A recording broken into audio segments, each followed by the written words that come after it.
औज़ुबिल्लाहिमिनश्शैतानिर्रजीम बिस्मिल्लाह। अज़ीज़ तलबा अस्सलाम वालेकुम। मैं हूँ आपका मामून मददगार मुशर्रफ महमूद और आपको इल्म और अदब चैनल पर खुशामदीद कहता हूँ।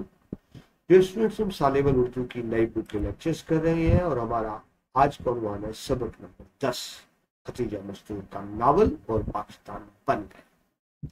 इसका पहला लेक्चर अपलोड किया जा चुका है जिसमें हमने मुसन्नफ़ा का तारुफ देखा, नावल का तारुफ देखा, नावल के किरदारों का तारुफ देखा और अब दूसरी वीडियो में हम बाकायदा नावल की रीडिंग करेंगे। अगर आपने पहली वीडियो नहीं देखी तो उसका लिंक डिस्क्रिप्शन में मौजूद है। तो बाकायदा नावल की रीडिंग शुरू करते हैं। और पाकिस्तान बन गया।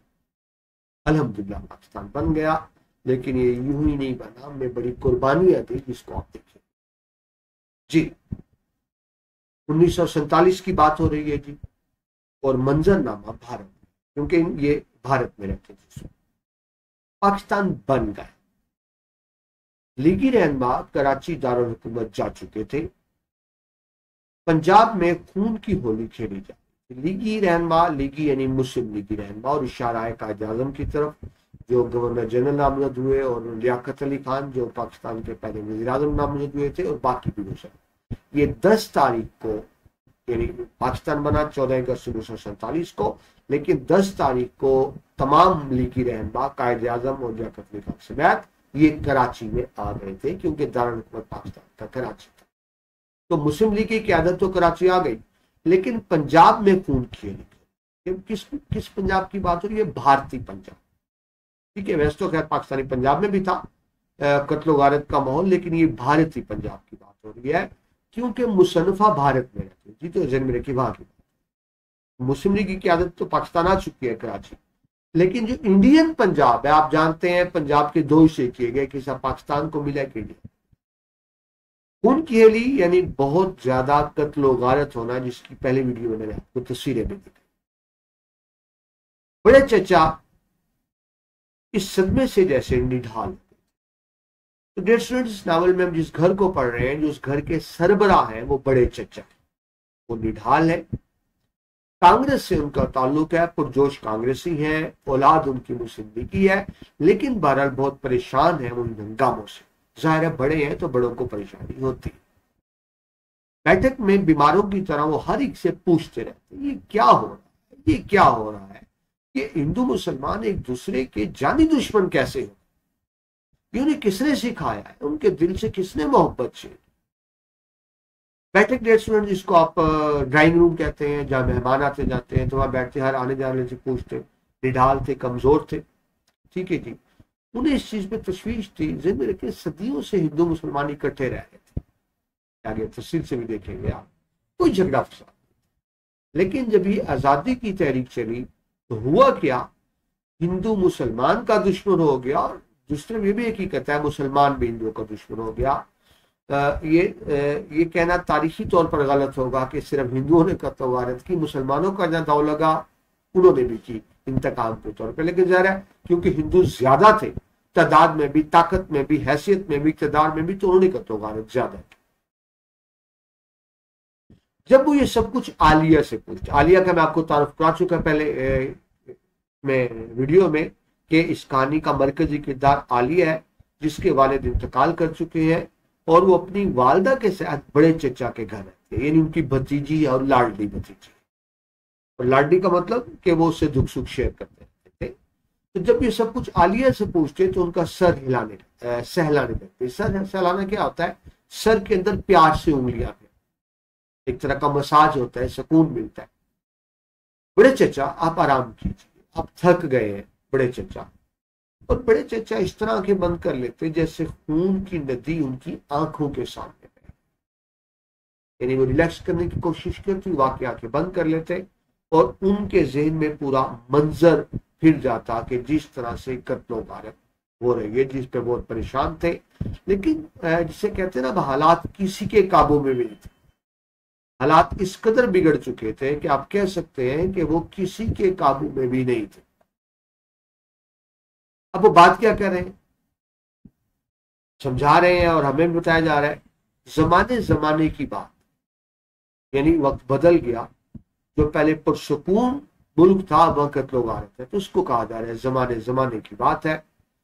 वो भी जमाना था जब हिंदू अपने गांव के मुसलमानों पर आंच आते देखते तो सर धड़ की बाजी लगाते। आंच आना, नुकसान पहुंचना, सदमा पहुंचना, तो हिंदू आ जाते थे बचाने के लिए। सर धड़ की बाजी लगाना, खुद जान पर खेल जाना, हर मुमकिन कोशिश करते थे हिंदू मुसलमानों को बचाने की, जहां मुसलमानों को नुकसान होता था। और मुसलमान हिंदू की इज्जत बचाने के लिए अपनी जान निछावर कर देते, जान कुर्बान करते। ऐसा भाईचारा था, भाईचारा आप जानते हैं, मिलजुल के रहना। ऐसा भाईचारा था कि लगता था एक मां के पेट से पैदा हुए। अब क्या रह गया, दोनों के हाथों में खंजर आ गए। एक ही मां के पेट से पैदा हुए सके बहन भाइयों की तरह एक दूसरे के काम आते थे, चाहते थे। खंजर चाकू यानी वायलेंस आ गया, एक दूसरे के खून के दुश्मन हो गए। करीबन बुआ फसाद की खबरें सुनकर ठंडी आहें भरा कर। करीबन बुआ उनके घर की कदीम एक मुलाजमा थी, लेकिन क्योंकि पुरानी मुलाजमा थी तो उसकी हैसियत एक तरह के घर के फर्द की। अपने शहर में फसाद तो ना था, यानी जहां वो रहते थे, मगर सबकी जानों पर बनी रहती, पता नहीं कब क्या हो। तलवार सबके सर पे लटकी हुई है, खौफ की तलवार। क्योंकि आपको पता है फसादात फैलते हैं, पूरे मुल्क में फैलते हैं, ये नहीं होता किसी एक जगह पे। आंच आना, नुकसान, सदमा पहुंचना, ठीक है, ठंडी आए बनना, अफसोस करना, जान पर बनना, जान खतरे में होना। यानी अगरचा उनके शहर में सुकून था, लेकिन ये डर था, ये खौफ था कि वहां भी किसी वक्त भी फसादात शुरू हो सकते हैं। कहां होगा मेरा शकील? शकील कौन है? जो बड़े चचा का बड़ा बेटा है और जमील का बड़ा भाई है। तो वो जो करीमन बुआ जो घर की एक तरह की फर्द है, तो मुलाजमा घर की फर्द है, वो शकील को याद कर रही है, क्योंकि शकील उनके साथ नहीं रहता, वो बंबई में रहता। पहले इसको बंबई कहते हैं, मुंबई कहते हैं, तो वो बड़ी परेशान है। शकील बंबई में रहता है और वहां फसादात। तो बंबई में फसाद की खबरें सुनकर बड़ी चची बिलकने लगती, यानी बिलकना, रोना कह लें, परेशान होना कह लें। तुम्हारा पाकिस्तान बन गया जमील, तुम्हारे अब्बा का मुल्क भी आजाद हो गया, और मेरी शकील को कौन? बड़े चचा की बीवी यानी जमील और शकील की माँ, जमील तो उनके साथ है, शकील बंबई में है। अब चची के जो शोहर है वो कांग्रेसी है, बेटा जमील मुस्लिम लीगी है, तो वो दोनों को कह रही है कि तुम्हारे बाप का मुल्क भारत भी बन गया और तुम्हारा मुल्क पाकिस्तान भी बन गया, लेकिन मेरे बेटे शकील का क्या? माँ है ना, बेटा माँ से दूर है कलेजी से, उसके लिए बड़ी परेशान। जमील उनको छोटे बेटे तसल्ली देता है, सब ठीक हो जाएगा अम्मा, वो खैरियत से होगा, ये फसाद वसाद तो 2-4 दिन में खत्म हो जाएगा। जमील भैया उनको समझाते हैं, मगर उनका चेहरा फक है। उनको तो समझाते, चेहरा फक होना, कुसान खता होना, दिल से डरे हो। माँ को तो तसल्ली दे देता था जमील कि शकील भैया खैरियत से गए बंबई में, लेकिन हकीकत ये है कि दिल से वो बहुत ज्यादा डरा, क्योंकि उसको भी पता था कि कुछ पता नहीं किस वक्त क्या होता।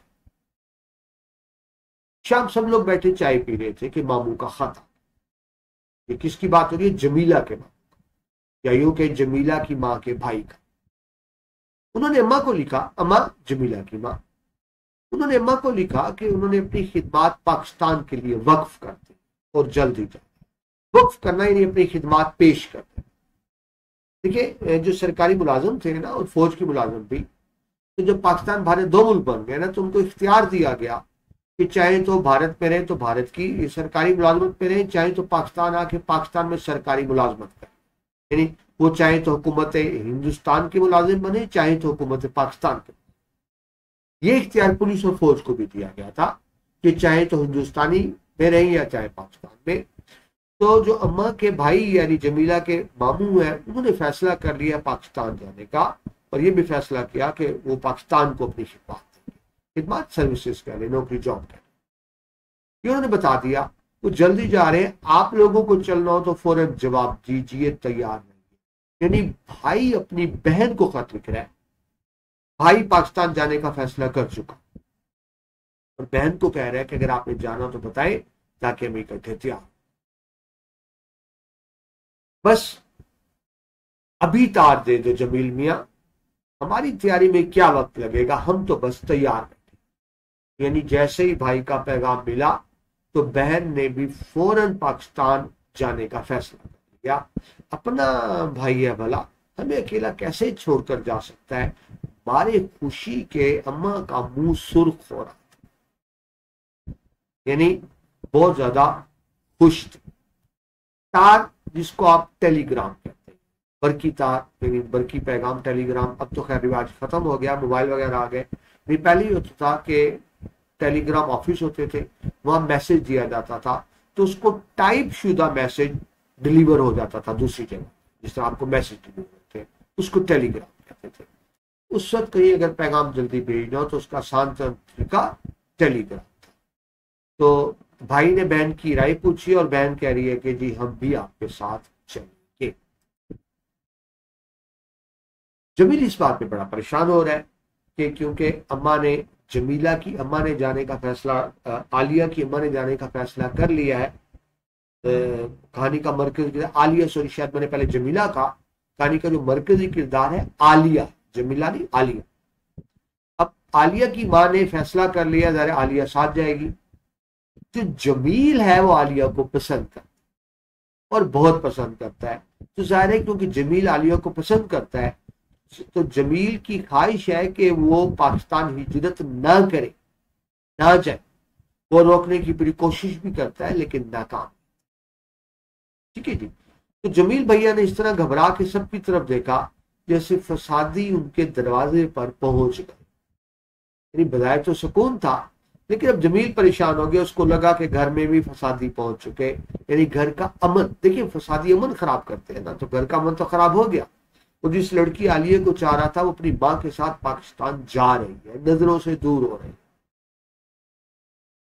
तो जमील समझा रहा है, कोशिश करता है कन्विंस करने की कि ना जाए। तो कहता है अपनी चची से, मगर आप क्यों जाएंगी छोटी चची, आप यहाँ महफूज है, मैं आपके लिए अपनी जान दे दूंगा। कह तो चची को रहा है, हालांकि हकीकत ये वो आलिया के लिए जान देने को तैयार। उन्होंने बड़ी मुद्दत के बाद आलिया की तरफ देखा। किसने? जमील ने।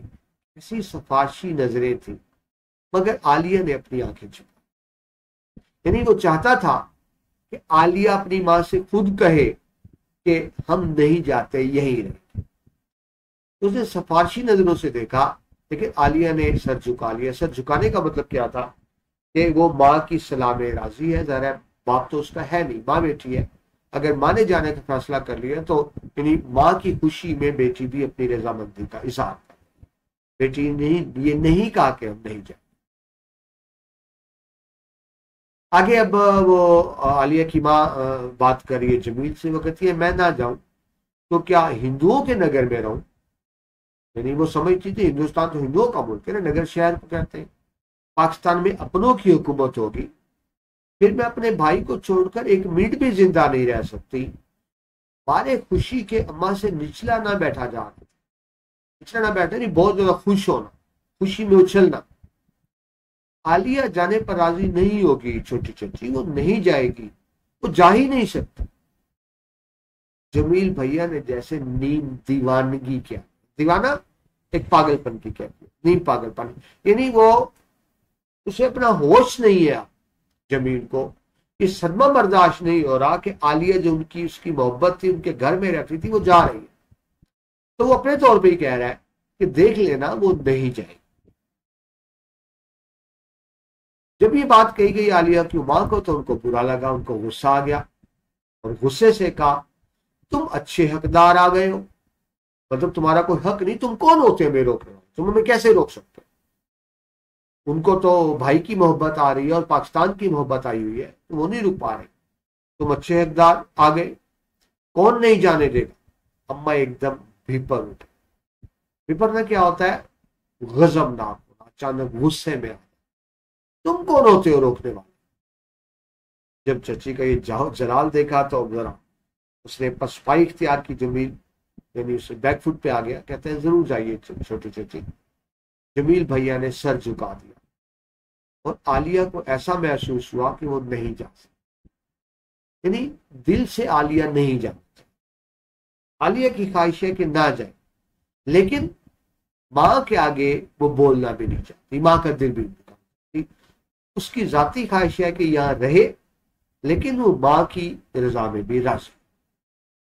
जमील भाई उठकर बाहर चले। इन्हें जब देखा कि बात नहीं बन रही, तो एक नफसियाती बात होती है, जब इंसान अपने आप को बेबस महसूस करता है ना, तो वो क्या होता है, आपने भी घरों में देखा होगा, बंदा उठ के बाहर चला जाता है जब अपने आप को बेबस महसूस करता है। आलिया की जी चाह कि वो चीख चीख कर ऐलान करे कि वो नहीं जाएगी। उसका भी दिल लगा हुआ है चचा के साथ, तो खास तौर पर जमील के साथ तो कितनी अटैचमेंट नहीं, लेकिन बड़े चचा के साथ उसकी अटैचमेंट है, जिसने उसके वालिद के इंतकाल के बाद बिल्कुल बाप की तरह प्यार मोहब्बत से पाला। आलिया के जी चाह के चीख चीख कर ऐलान करे कि नहीं जाएगी, वो नहीं जा सकती, उसे कोई नहीं ले जा सकता। मगर उसके गले में तो सैकड़ों कांटे चुभ रहे थे, तो एक लफ्ज ना बोल सके। सैकड़ों कांटे चुभता है, यानी गले का खुश्क हो जाए। ये बाजू का तो बोलना, गला इतना खुश्क होता है, गले में करने इंसान बोलना भी चाहे तो नहीं बोल सकता। तो उसका जी चाह रहा है कि चीख चीख कर बताए मैं नहीं जाऊंगी हिजरत करके, लेकिन जी तो चाह रहे मगर बोल एक लफ्ज, जबान साफ नहीं। उसने हर तरफ देखा और फिर नजरें झुका, मगर वो क्यों रुके।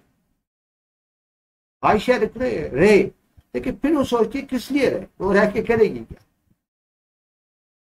वो क्यों रुके, किसके लिए, किसके लिए। उसने सोचा और फिर जैसे बड़े सुकून से छालियां काट। आलिया बेगम, अगर तुम गई तो हमेशा के लिए, अगर तुम रह गई तो हमेशा के लिए दलदल में फंस जाओगी। ये अपने आप से बात करें, आलिया तो उसका अपना नाम है, यानी अपने आप को कह रही है कि तुम्हारा रहना बनता। छालिया क्या होते हैं, इसको आप स्पारी कहते हैं। ये एक पत्थर सा होता है जिसके छोटे छोटे टुकड़े करके पान में डाले। तो जो पान खाते हैं वो आप ये अच्छा जहन में रखिए, हिंदुस्तान में बड़ा कल्चर था, हर घर में पानदान होता है, हर घर में पान खाया जाता है। और इनका ताल्लुक उत्तर प्रदेश सूबे से था, वहां ये कल्चर बहुत ज्यादा था। जिस तरह हमारे यहाँ ना हरी को चाय पेश की जाती है मेहमान को, तो हर घर में पानदान होता था, पान खाए जा रहे हैं, पान खिलाए जा रहे हैं। तो जो उर्दू स्पीकिंग होते हैं ना, जिनकी आपको पता हो मदर लैंग्वेज उर्दू होती है, जिस तरह कराची में भैये होते हैं, तो आपको पता है पान बहुत खाते हैं, तो जो उर्दू स्पीकिंग होते हैं। तो जिन में रखिए, भारत का सूबा उत्तर प्रदेश है और ये जिसको यूपी कहते हैं पूरे पाकिस्तान से पड़ा है। वहां की मदर लैंग्वेज उर्दू है। पाकिस्तान के तो किसी इलाके की मदर लैंग्वेज उर्दू नहीं है, लेकिन वहां की मादरी जुबान उर्दू है, और उर्दू बोलने वाले पान बहुत खाते हैं। जो याद आया, कोई खातून थी बहुत पान खाती थी, तो किसी ने कहा अम्मा जी आप इतने पान ना खाया करें, आपको आदत पड़ जाएगी। तो बूढ़ी अम्मा ने जवाब दिया, ले मैं 60 साल से तो खा रही हूं, अभी तक तो आदत नहीं पड़ी, अब आइंदा कैसे आदत पड़। तो इससे समझे पान खाने कितने शौकीन होते थे। तो जो पान खाने के शौकीन थे, तो उनका दिलचस्प एक काम ये भी होता था कि जब भी फारिग बैठे तो छालियां काटने लगे, पीसीस करने लगे, क्योंकि पान में छालियां डलती थी। तो यही सूरत आलिया है कि आलिया सुकून से बैठ गई है और वो छालियां काटने लग गई, और अपने आप को कह रही आलिया बेगम रह गई तो फंस जाओ। दलदल यानी ऐसी मुसीबत जिससे निकलना मुश्किल, जिस तरह का कीचड़ होता है, बंदा जितना निकलने की कोशिश करे उसके अंदर उतना ही धंसता चला जाता है, उसको दलदल कहते हैं। यानी ऐसी मुसीबत जिससे बंदा निकल सके। आगे चले जी। करीमन बुआ, करीमन घर की कदीम खादमा मुलाजमा, जिसकी हैसियत घर के मेंबर जैसी है। करीमन बुआ, अगर सब लोग चाय पी चुके हो तो, यानी वो कहना चाहते मुझे भी दे दे। इसरार मियां ने बैठक से आवाज। इसरार मियां आपको मैं तारुफ कराया था कि बड़ा मजलूम किरदार है, जो जिसके बारे में कहा जाता है कि वो यानी ऐसी खातून का बेटा है जो गैर शादीशुदा, तो घर में उसकी कोई इज्जत कदर नहीं है, बेचारे को बचा हुआ खाना मिलता है। हत्ता कि घर की मुलाजमा करीमन बीबी भी उसको हमेशा डांटती रहती है, करीमन बुआ। तो जो चाय, अगर सब चाय पी चुके, कहना ही चाह रहे अगर सब चाय पी चुके हो तो मुझे भी दे दो, बेचारे को बच्ची भी मिलती है। लेकिन करीमन डाइनो की तरह चीखने लगी। डायनोसार बड़े ऊंचे चिंगाड़ते हैं ना, ऊंची चिंगाड़ना, चीखना, चिल्लाना। तो इस तरह चीखने लगी करीबन बुआ, अरे कोई इस इसरार मियां को भी पाकिस्तान भेज दो, सब चले गए, सब चले जाएंगे मगर ये कहीं नहीं जाता। यानी वो भी सख्ती से बात करी। इसरार मियां, बैठक में इसरार मियां के खांसने की आवाज आई, फिर खामोशी छा गई। यानी दोबारा उन्होंने चाय नहीं, चाय मांगी लेकिन किरमिन बुआ ने बेइज्जती करके आगे उनको खामोश करा दिया। तो इसमें एक छोटा सा किरदार है, बड़ा ही मजलूम किरदार। आलिया को उससे हमदर्दी है लेकिन बाकी उसको किसी को भी उस बेचारे के साथ हमदर्दी नहीं। अब आगे चलें जी। अब बात हो रही है देवरानी जिठानी, इन दो भाइयों की जो बीवियां होती है, दो भाइयों की बीवियां, तो जो बड़े भाई की बीवी होती है उसको जिठानी कहते हैं और जो छोटे भाई की बीवी होती है उसको देवरानी कहते हैं। और हमारी तहजीब में जो छोटे भाई की बीवी होती है उसको छोटी दुल्हन भी कहा जाता है और जो बड़े भाई की बीवी होती है बड़ी दुल्हन। ये बड़ी दुल्हन छोटी दुल्हन कौन है? देवरानी जिठानी। क्या तुम सचमुच चली जाओगी छोटी दुल्हन? यानी बड़े चचा की बीवी पूछ रही है आलिया की मां से, यानी जिठानी पूछ रही है देवरानी से। बड़ी देर तक चुप रहने के बाद बड़ी चची ने पूछा, यानी बड़ी चची को भी पता चल गया कि ये जा रहे हैं। जाहिर है कि चली जाऊंगी। अम्मा ने रुखाई से जाओ, रुखाई बेमुरवती से। देखिए इतना अर्सा इकट्ठा रहे हैं तो जाते जाते भी बेमुरवती का मुजाहरा कर रही है। तो इस नॉवल में एक किरदार जो आलिया तो अच्छी बच्ची दिखाई गई है लेकिन आलिया की मां का किरदार ऐसा है कि वो खुद गर्ज से ही है, जिनके साथ सारी जिंदगी गुजरी और अच्छी गुजरी और जाते जाते बेरुखी का मुजाहरा कर रही है, जो एक खुदगर्जी की निशानी। जाहिर है चली जाओ, ये माने रुखाई से जाओ, ये घर तुम्हारा है छोटी दुल्हन, मुझे अकेला न करो। बड़ी चची की डुबडुबाई हुई आंखें बंद कर ली, शायद वो तन्हाई के भूत से डर गई। पाती आंखें जिनमें आंसू आ, उनको लगा कि मैं अकेली रहूंगी। पहले साथ था ना देवरानी जेठानी का, अब वो जा रही, छोटी बहू दुल्हन जा रही है तो एक तरह की मिन्नत कर रही है, रिक्वेस्ट कर रही है। कौन? बड़े भाई की बीवी, कि तुम यूं छोड़कर ना जाओ।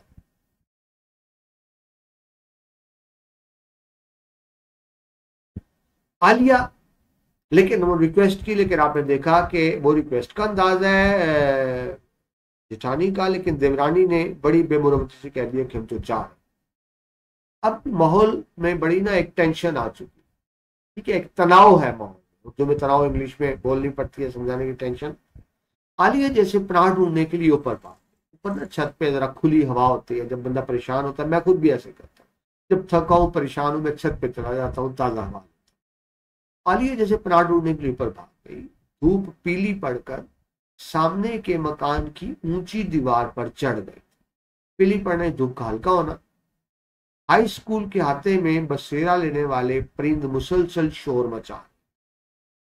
ऊपर छत से सामने हाई स्कूल नजर आ रहा है, ठीक है जी। हाथा यानी जो चार दीवारी के अंदर खुला सेन होता है, वो घर का हो या स्कूल का हो।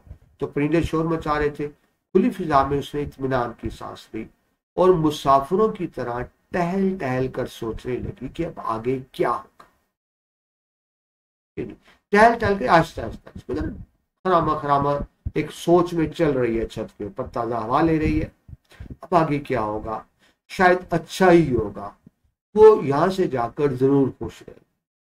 अच्छा, जब बंदे को समझ नहीं आती ना इंसानी नफ्सियात, जब इंसान को समझ नहीं आती तो फिर इंसान आखिर में कहते हैं अच्छा अच्छा जो होगा ठीक है, अच्छा ही होगा, देख नहीं लेट्स सी कि मैंने। जब वो नीचे उतरी तो सब अपने ख्यालों में मगन बैठे थे। सिर्फ करीमन बुआ जाने की इस बात पर बुड़बड़ाना यानी वो जेरे लब बात करनी, अपने आप से बात करना, किसी को बुरा भला, यानी ऐसा जबान में खुद ही लगे किसी को बुरा भला कहना। और फुर्ती से रोटियां भी पकाती जाती थी। जमील भैया कहाँ गए? अब तक क्यों नहीं आए? आलिया ने सुनी कुर्सी की तरफ देखा। सुनी खाली, यानी जब घर में जब पता लगा ना जमील को कि आलिया जा रही है, वो घर से निकल गए। तो अब आलिया भी नोटिस ले रही है कि वो घर में नहीं है, बाहर निकल, क्योंकि घर में एक तनाव का माहौल बना। किस वजह से? कि आलिया की मां ने जाने का फैसला कर लिया।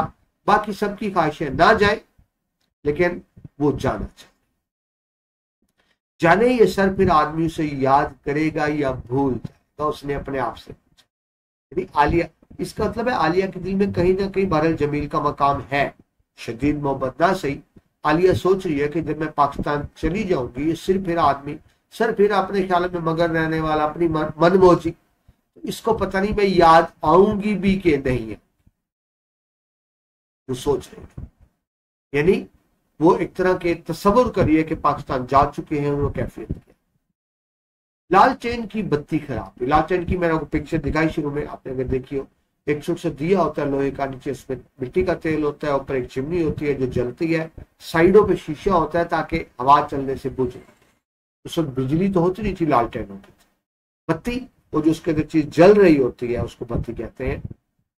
जिस तरह आपने देखा होगा मोमबत्ती में छोटा सा धागा होता है, वो बारीक होता है, लेकिन लालटेन की बत्ती जरा बड़ी होती है, इसलिए उसमें से दो लुएं उठी। एक बत्ती खराब हो चुकी थी, एक लो बत्ती, लो फ्लेम कह लें, शोला कह लें, तो दो अलग अलग, जिस तरह जानवर के सींग होते हैं, दो लुएं बन गई थी। और एक तरफ से चिमनी स्याह, यानी वो जो आग का फ्लेम था फैल रहा था, और जब वो शीशे के साथ लगेगा तो शीशे को स्याह कर देगा, काला कर देगा। शीशा काला होगा तो बाहर प्रॉपर रोशनी नहीं है। मध्यम रोशनी में बड़ी चच्ची और करीमन बुआ के चेहरे बिगड़े बिगड़े लग रहे। आपने देखा होगा जब घर में लाइट कम हो ना, कम लाइट जा रही हो, तो बंदे की शक्ल ना, बंदा वो भूत भूत सा लग रहा, और घर भूत बंगला है। आपने अभी कभी नोटिस किया हो तो ये उसी तरह की शान है। और जाहिर है लालटेन की लाइट तो वैसे भी कम होती। आगे चले जी। जमील भैया घर में दाखिल हुए और अपनी कुर्सी पर बैठे। इसी दौरान जमील वापस आ चुका है। मैं तैयार होकर आया हूं छोटी चची। किस चीज के लिए तैयारी? जहनी तौर पर तैयार होकर आया है कि आप लोग जा रहे। उन्होंने जीरे से कहा, तुम इतनी देर बाहर ना रहा करो, काम से घर आ जाया करो, जाने कब यहां भी गड़बड़ हो जाए। बड़ी चची यानी जमील की वालदा उसको कह रही है। गामे हो गए ना बात, एक बेटा तो वैसे ही बम्बई है, उसके लिए परेशान है, दूसरा बेटा भी बाहर निकल जाता है, तो मां की तो ख्वाहिश होती है कि बेटे नजरों के सामने। आगे बेटा जमील जवाब दे रहा है, रहना तो पड़ता है, मुसलमान डरे हुए हैं, उन्हें समझाना है कि वो यहाँ डट कर रहे और यहाँ की फिजा को पुरअमन रखे, घर में बैठकर तो काम ना चले। सबको के बाद फसाद हो रहे हैं, मुसलमानों को खतरा है। और जमील क्योंकि मुस्लिम लीग का कारकुन है, कारिंदा है, तो कहता है हम बाहर निकलेंगे ताकि लोगों को कंट्रोल कर सके, अमन अमान कंट्रोल कर सके। अगर हम भी घर बैठ गए तो फिर हालात वाकयात को कौन देखेगा। सो वो कह रहे हैं मेरी मजबूरी है निकलना। कि धीरे से आहिस्ता से गड़बड़ फितरा फसाद को कहते हैं। डट कर यानी जम कर, मुस्तकिल मिजाजी से। जी, पाकिस्तान बन चुका, पाकिस्तान आजाद हो चुका, तो कहा जा रहा है तो अभी ये मुल्क आजाद हो गया तो ये काम शुरू हो गए हैं। खैर मुझे क्या, तुमने तार पर पता ठीक लिख दिया था ना, अम्मा ने पूछा। आलिया की अम्मा पूछ रही है जमील से। जमील तार देने गया, जैसे कहा था मेरे भाई को टेलीग्राम कर दो, तार कर दो कि हम भी साथ चलेंगे, तो तार दे आया। और साथ मां पूछ रही है आलिया की मां, पता ठीक लिख दिया था ना, ये ना कि तार कोई और चला जाए। और साथ ही कह रही है गांव में शुरू हो गए, कहती हमें क्या, वो पंजाबी कहते मैनू की, हम तो पाकिस्तान जा रहे हैं, वो तेरे हैं गांव में, हम तो जा रहे हैं पाकिस्तान। यानी एक बिल्कुल लाताल्लुकी का इजहार कर, ये खुदगर्जी की बात है। जहाँ इंसान ने सारी जिंदगी गुजारी और ये नहीं कहा जाता कि मैं तो जा रहा हूँ, अब तुम जानो, तुम्हारा काम चला। आप इत्मीनान रखें, पता ठीक था, खैर से हम तो पाकिस्तान जा रहे हैं, अच्छा ही हो गया। और साथों नसीहत करिए, खैर से हम तो पाकिस्तान जा रहे हैं, मगर तुम अपने घर की फिक्र करो जमील मियाँ, क्या बुरी हालत हो चुकी है, अपनी अम्मा की तरफ देखो। अम्मा ने हमदर्दी से बड़ी चचे की तरफ, यानी आलिया की मां नसीहत कर रही है जमील को कि तुम अपनी मां का ख्याल रखो। आगे चलें जी। कौन जा रहा है पाकिस्तान? बड़े चचा ने सेन में कदम रखते ही बौखला कर पूछा। बौखलाना यानी जब कोई अचानक गैर मुतवक्किल कोई चीज सामने आ जाए, बंदा कंफ्यूज परेशान हो जाता है, बदहवास हो जाता है, उसको बुखलाना कहते हैं। तो कह रहे हैं कौन जा रहा है? आते हुए उन्होंने अम्मा की बातें सुन ली थी, मैं और आलिया जाएंगे, और किसे जाना है?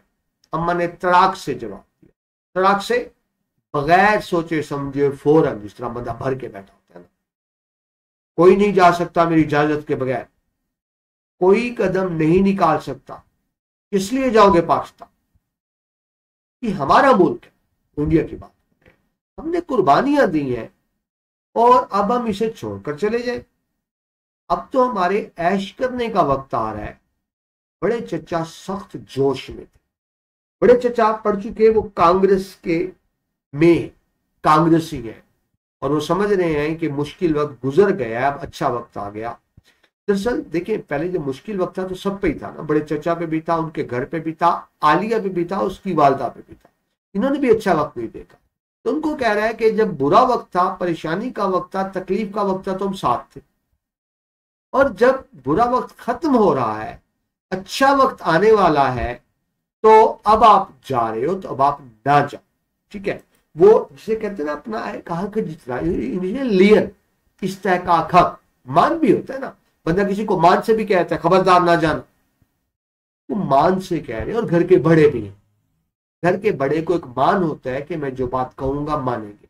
लेकिन आलिया की माँ जो है, आपने देखा कि वो जरा खुदगर्ज किस्म की खातून है, तो आगे जवाब क्या देती है? उन्होंने तो बड़े मान से प्यार से कहा, अपना समझ के कहा, छोटी भाभी को कहा, तो आगे जवाब क्या दे रही है? माशाल्लाह, ये तंज है। वैसे तो माशाल्लाह कहते हैं ना, अच्छी इस्लाम है, लेकिन ये तंजन का तंज के तौर पे आप बड़े हकदार बनकर आ गए, न खिलाने के ना पिलाने के। कौन सा दुख था जो यहाँ आकर नहीं झीला?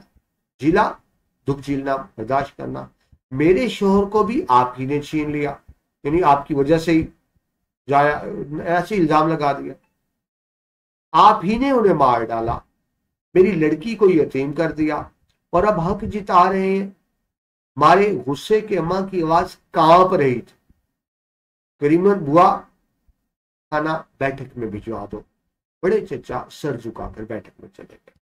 अब देखिए, आलिया और उसकी माँ बड़े चचा के घर ही रहेंगे। बड़े चचा ने हर तरह से उनका ख्याल, तो अब जा रही हैं, तो वो बहुत ही आलिया की माँ एहसान फरामोशी का मुजाहिरा, यानी जब आप किसी के साथ रहें तो अच्छे हो, और जाएं तो फिर आप शिकवे शुरू कर दें। ये हमारी रिवायात के खिलाफ है। जहां आपने इकट्ठा वक्त गुजारा होता है, तो जाते वक्त माफिया तलाफियां तो मांगी जाती हैं कि मुझसे कोई गलती होगी तो माफ कर दे।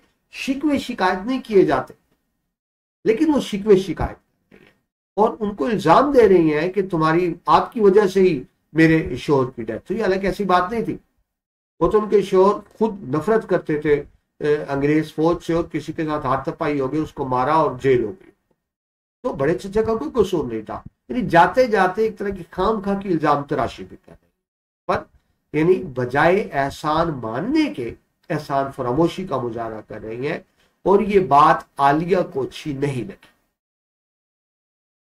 आलिया अपनी मां से कह रही है, क्या आप चलने से पहले बड़े चचा को यही बदला देना चाहते हैं? बड़े चचा ने किसी को तबाह नहीं किया, बड़े चचा ने किसी को दावत नहीं दी थी कि आओ मेरा साथ दो। ये नहीं हुआ ये कि बड़े चचा गए, जलसे में जाते थे तो वो उनके छोटे भाई भी साथ चले गए, और वहां किसी अंग्रेज से झगड़ा हो गया, तो इसमें बड़े चचा का कसूर तो नहीं था। बेटी अपनी मां, आलिया अपनी मां को कह रही है, आप आज अच्छी तरह सुन लें कि मुझे बड़े चचा से इतनी मोहब्बत है जितनी अपने अब्बा से थी। ये अपनी मां को आलिया कह रही है। आलिया ने खाना छोड़ दिया और हाथ धोकर बैठक में चली गई। अम्मा क्या कहते रह गई, उसने जरा सुना भी नहीं, मां की बात सुनी भी नहीं, बैठक में चली गई। और बैठक में कौन थे? बड़े चचा। यानी एक तरह की उन्हें पता है कि मेरी माँ ने ऐसी बातें की हैं कि मेरे चचा का दिल दुखी हो गया होगा, तो वो एक तरह का उनका गम गलत करने जा रही है, दिल बहलाने जा रही है। उनको अच्छा नहीं लगा उनकी माँ ने जो रवैया बरता। अब वो बैठक में अपने बड़े चचा के पास बैठी है, और बड़े चचा उसको, अपनी लाडली भतीजी को और यतीम भतीजी को देख के कहते हैं, क्या तुम सचमुच जा रही हो बेटी? हाँ बड़े चचा, अम्मा जो तैयार है उसने बेबसी से, बेबसी जाना नहीं चाहती, बेबसी से ये अंग्रेज जाते जाते भी चाल चल, लोगों को घरों से बेघर कर गए। फिर भी तुम बेटी मत जाओ, अपनी अम्मा को समझाओ, अब तुम्हारे सुख का जमाना आ गया। यानी वो छोटी भाभी तो नहीं मानी, अब वो भतीजी को कन्विंस करने की कोशिश करें कि तुम ना जाओ, ठीक है। और गुस्सा अंग्रेजों पे भी आ रहा है कि जाते जाते चाल चल गए, नहीं वो मुसलमान हिंदू जो सदियों से इकट्ठे रहते, अब वो जानी दुश्मन। तो वो एक तरह का भतीजी को भी कह रहे हैं कि तुम ना जाओ।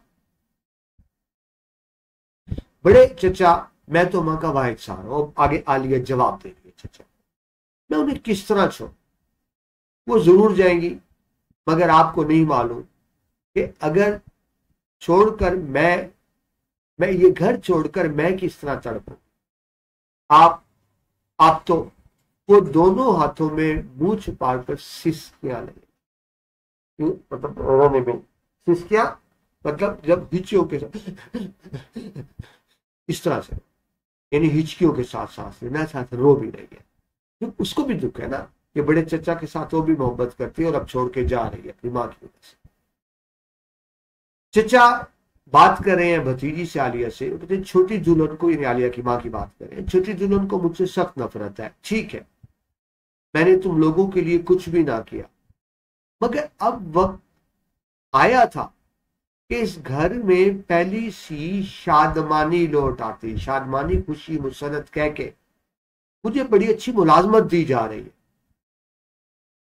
फिर दुकानों को चलाने के लिए 10-15 हजार की इमदाद मिलने की भी तवक्को। 10-15 हजार बहुत बड़ी रकम थी उस वक्त में रखी। रिश्वत की बात है, जब 1 रुपए का, एक समझ के 10-15 हजार कितनी बड़ी रकम थी, 1 रुपए का आटा आता था, 1 रुपए का पूरे महीने चलता था उस वक्त के 10 बार। मैं छोटी दुल्हन की सब शिकायतें रफा करना दूर कर। उनको शिकायतें थी ना कि हमें कभी, हमने अच्छा वक्त नहीं देखा, तो कह रहे हैं कि अब अच्छा वक्त आ रहा है और तुम इसके बावजूद जाओ। उन्होंने आलिया को प्यार से थपकाया, क्या घर में तेल खत्म हो गया? प्यार से थपका नहीं, लाड से बात।